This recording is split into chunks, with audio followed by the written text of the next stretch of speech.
जय जोहार। छत्तीसगढ़ी प्रमुख प्रादेशिक समाचार के संग मैं मीनल तिवारी।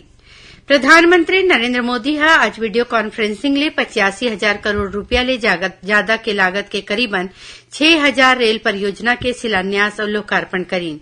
कार्यक्रम में बोलत प्रधानमंत्री ह कहिन कि देश ला समृद्धि और औद्योगिक रूप ले विकसित करे मा रेल के बहुते बड़े भूमिका हवय।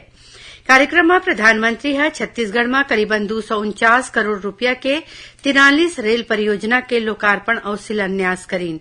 एमा वन स्टेशन वन प्रोडक्ट योजना में रायपुर रेल मंडल के रायपुर, मांढर, मंदिर हसौद, तिल्दा नेवरा, सरोना और उरकुरा रेलवे स्टेशन समेत राज्य के 18 स्टेशन में 34 ट्रेन स्टॉल के लोकार्पण शामिल है।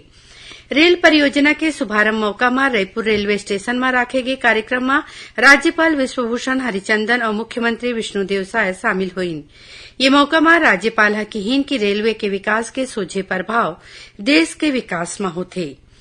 मुख्यमंत्री विष्णुदेव साय आज बालोद में राखे गए कार्यक्रम में कृषक उन्नति योजना में प्रदेश के 24,72,000 ले ज्यादा किसान मन के बैंक खाता में 13,320 करोड़ रूपया के आदान सहायता राशि भेजीन।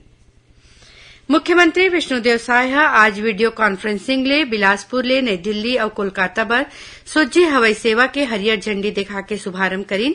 ये मौका में ओमन कहिन कि बिलासपुर हवाई अड्डा ला अपग्रेड करे के काम चलत है।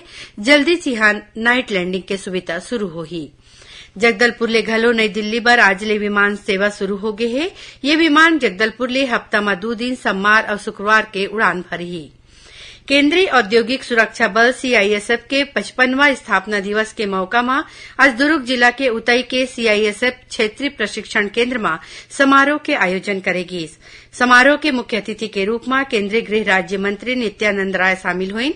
ये मौका में ओमन कहिन कि सीआईएसएफ राष्ट्र के गौरव ही नहीं भलुक विरासत के चिन्हारी हैं और रमजान के पवित्र महीना आज ले शुरू हो गए है। प्रधानमंत्री नरेंद्र मोदी और मुख्यमंत्री विष्णुदेव साय लोगन मन ला बधाई और शुभकामना दिन है। ये रहे अब तक के प्रमुख प्रादेशिक समाचार। जय जोहार।